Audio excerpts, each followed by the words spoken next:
Donc le cheikh il dit wal tahdhar, alors tu dois faire attention.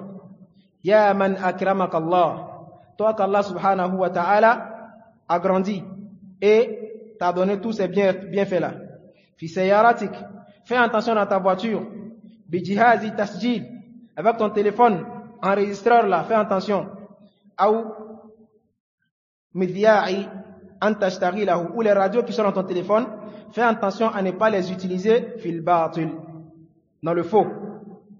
Wa an tasta'mila hadhihi ni'am, tu dois utiliser ces bienfaits qu'Allah t'a accordés là, et fais attention à ne pas utiliser ces bienfaits qu'Allah t'a accordés fi haram, dans le haram, fatakuna min al-khasirin, sinon tu feras partie des gens qui sont khasir, qui vont perdre yawm al-qiyamah, car tu as fini ton temps dans tout et n'importe quoi.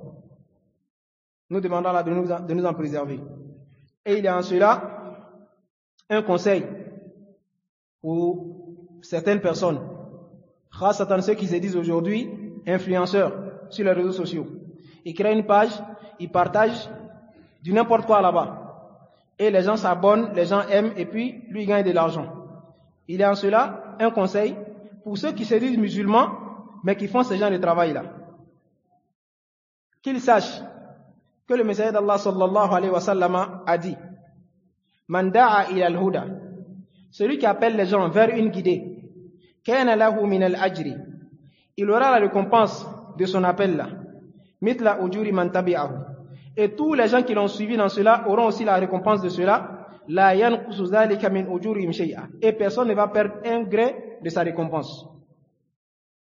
Et la deuxième partie du hadith, il dit sallallahu alayhi wa sallam Man da'a ila dalal, celui qui appelle à un égarement, kana lahu min al-wizr, il aura alors le péché de cela, wa awzari man tabi'ahu, et le péché de tous ceux qui l'ont suivi, wa la yanqutu dhalika min athamihim shay'a, et personne ne va perdre ses péchés. Alors si tu as une chaîne et que tu te dis influenceur, sache ce que tu propages dedans. Si tu appelles au bien, tu auras les mérites de cela. Car tu peux voir une seule chaîne avec des millions d'abonnés. Tout cela le suivent. Quand il fait une vidéo, il y a plus de 10 000 vues, 20 000 vues. Si c'est un égarement, tu vas prendre les péchés de tout cela sur ton dos yawm al-qiyamah. Si c'est une guidée aussi que tu as propagée, tu auras les bénéfices de tout cela yawm al-qiyamah. Alors, on a utilisé ces moyens-là dans le bien et ne pas suivre nos passions. Ça, c'est le conseil à ceux qui se disent influenceurs. Deuxièmement, le conseil à ceux maintenant qui suivent ces influenceurs-là. Il faut qu'on fasse attention. Le messager d'Allah sallallahu alayhi wa sallam, il dit La takunu im'atun. Il dit ne sois pas une proie. Ne sois pas une proie. Wal im'a, qu'est-ce que les savants disent? Huwa alladhi la ra'ya lahu. C'est quelqu'un qui n'a pas d'avis ni conviction lui-même. Huwa yatabi' kulla ahad ala ra'yihi. Lui, il suit seulement la vie des gens. Il va sur Internet, il regarde quelque chose, et puis il applique ça dans sa vie. Ça dit que c'est comme si lui, il est rattaché aux autres. Il n'a pas de discernement lui-même pour savoir ça c'est pas bon, ça c'est bon. Lui, il va suivre les gens, et puis tout ce qu'ils disent, lui aussi, il met en pratique. Cela est un danger. Allah nous a interdit cela, son messager nous a interdit cela pour dire que on ne doit pas être des gens qui suivent tout le monde.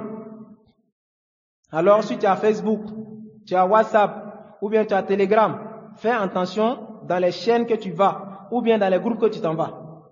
Si c'est le garement qui est là-bas, alors retire-toi. Ne sois pas une proie pour les gens. Et cela nous rappelle le conseil qu'Ibn Taymiyyah rahimahullah ta'ala a donné à son élève Ibn al-Qayyim al-Jawzi. Vous m'excusez un peu, je suis sorti du livre, mais c'est important de rappeler cela. C'est un conseil qui est très important.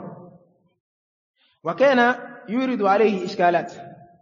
Car Ibn al-Qayyim, arrivé un temps de sa vie, dans sa recherche de la science, il avait beaucoup de ishkalat, de beaucoup d'incompréhensions et de shubuhat. C'est-à-dire qu'il y a des paroles qu'il entendait qui lui mettaient du doute dans son cœur et lui donnaient des shubuhat. Wa qala, et il a expliqué cela à son maître, son enseignant qui est Ibn Taymiyyah rahimahullah. Donc Ibn Taymiyyah lui dit, la yakun qalbuka kasafinja. Comme conseil, il dit, fasse en sorte que ton cœur ne soit pas comme un chiffon. La safinja. Vous connaissez le chiffon? Quand tu le mets dans l'eau, il absorbe tout l'eau là. Alors fais en sorte, toi le musulman, que ton cœur ne soit pas comme un chiffon. Il ne faut pas que ton cœur accepte tout. Tout ce qui vient, tu laisses entrer. Non. Tu dois avoir une barrière pour dire ça, ça passe pas chez moi. Alors, la yakun qalbuka kasafinja, c'est un conseil qui est très important. Pour celui qui l'a compris et l'a mis en pratique. Ne fasse pas en sorte que ton cœur soit comme un chiffon. De telle sorte qu'il absorbe tout ce qui est à côté de lui. S'il est assis parmi les gens du mal, alors il prend le mal. S'il est parmi les gens du bien, alors il prend le bien. Alors, ton cœur ne doit pas être comme ça. Il dit plutôt, liyakun qalbuka kal misbah. Fasse en sorte que ton cœur soit comme une bougie. D'accord?